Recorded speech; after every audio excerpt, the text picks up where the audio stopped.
Hi everyone and welcome to my channel. In this video, we are going to talk about 10 abandoned Disney attractions that are standing but not operating.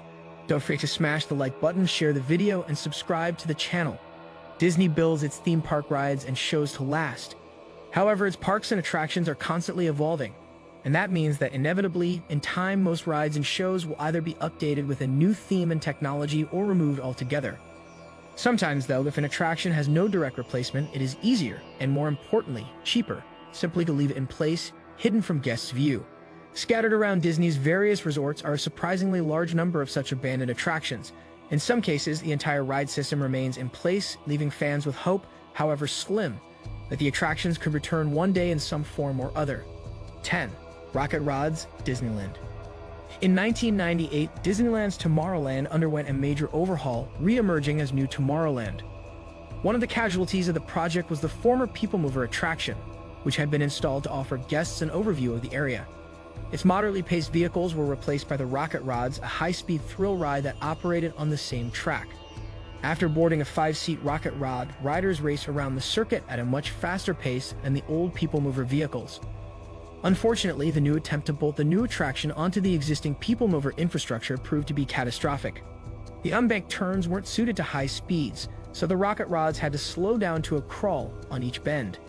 Tires wore out quickly, and the entire attraction was shuttered in September 2000. 9. Body Wars at Epcot. The original plan for Epcot included a pavilion dedicated to life and health, but a lack of sponsorship meant that the Wonders of Life Pavilion didn't make its debut until 1989. One of its headline attractions was Body Wars, a simulator ride through the human bloodstream. The attraction used similar technology to Disneyland's Star Tours.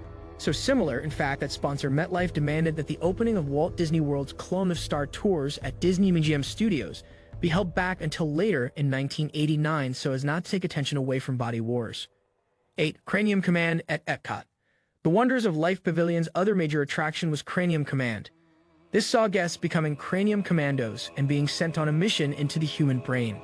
It starred Buzzy, a tiny little soldier who had been tasked with keeping a 12-year-old boy out of trouble by entering his cranium. After a pre-show briefing, guests entered the theater, which was designed to represent the inside of a human head. The outside world was seen through a pair of screens designed to mimic the eyes. Buzzy himself led the mission in audio animatronic form. 7. Making of Me at Epcot. Martin Short has made a habit of appearing in shows at Disney theme parks, starring in both O Canada, in Epcot's Canada Pavilion, and in the wonderful and often overlooked Cinemagique at Walt Disney Studios Paris. Prior to both of those, Short also starred in The Making of Me, a show that formed part of the Wonders of Life Pavilion's lineup. This was shown from 1989 until the pavilion closed and focused on conception and birth, something of a departure for Disney. Although the film is no longer shown, the theater has been reused to show food-focused films during Epcot's annual International Food and Wine Festival, so the attraction is still essentially in place. 6. Mark Twain Riverboat at Disneyland Paris. During a recent visit to Disneyland Paris, we were surprised to spot the Mark Twain Riverboat floating forlornly in Frontierland's rivers of the far west. Even more surprising was the state of the boat, which looked virtually derelict. In places, parts of the boat's wooden structure appeared to have detached altogether and fallen into the murky waters. All of this in full view of guests riding on the Disneyland Railroad. The boat is based on Disneyland's original Mark Twain sternwheeler. It is one of 2 vessels, alongside the Molly Brown, that serve the Thunder Mesa Riverboats attraction, taking guests on a scenic journey around Frontierland. 5. Disney's River Country at Walt Disney World. Back in the mid-1970s, Walt Disney World was not the sprawling, multi-day resort destination that it is today. The only theme park on offer was the Magic Kingdom. Epcot Center wouldn't open until the start of the next decade. To keep its hotel guests amused and on-site for longer, Disney decided to build its first ever water park, Disney's River Country. When Michael Eisner took over as Disney CEO in 1984, he took a more competitive approach than his predecessors. He decided to build a full water park, Typhoon Lagoon, to take on nearby Wet and Wild. River Country's capacity was limited and its days were numbered. 4. Discovery River Boats at Disney's Animal Kingdom. When Disney's Animal Kingdom opened in 1998, it featured only a handful of actual rides. One of these was the Discovery River Boats, which were intended to provide transportation from the Safari Village to Asia, offering guests a look at scenery, including animatronic dragons and other props from the mythical Beastly Kingdom.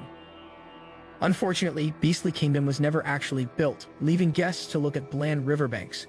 Those expecting an experience similar to the Magic Kingdom's Jungle Cruise were very disappointed. After 6 months, the boats were renamed as the Discovery River Taxis, emphasizing that they were intended to provide transportation and nothing else.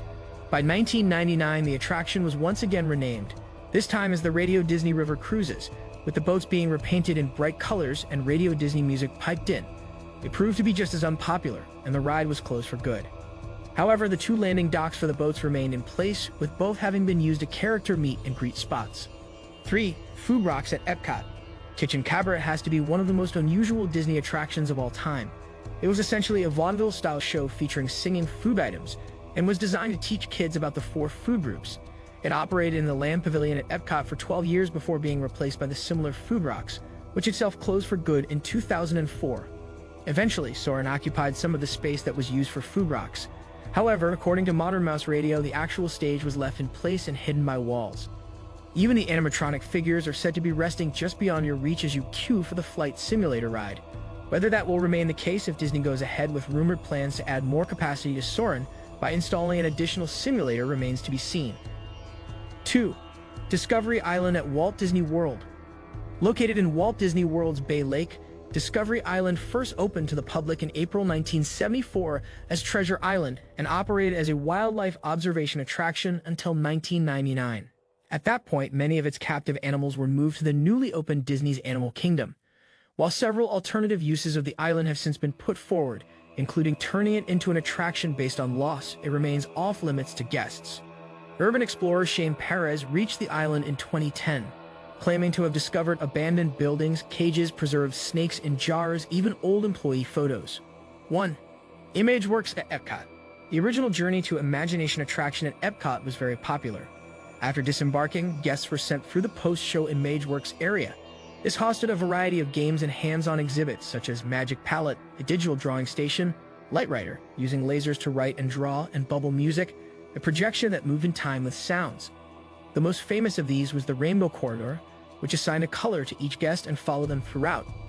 When the ride underwent a major refurbishment in 1999, a move that was incredibly unpopular among fans of the original, ImageWorks was closed. It was left largely intact, being used for storage and special events. I hope you liked it. If you did, let me know by giving it a thumb up, and do not forget to subscribe. Thanks for watching.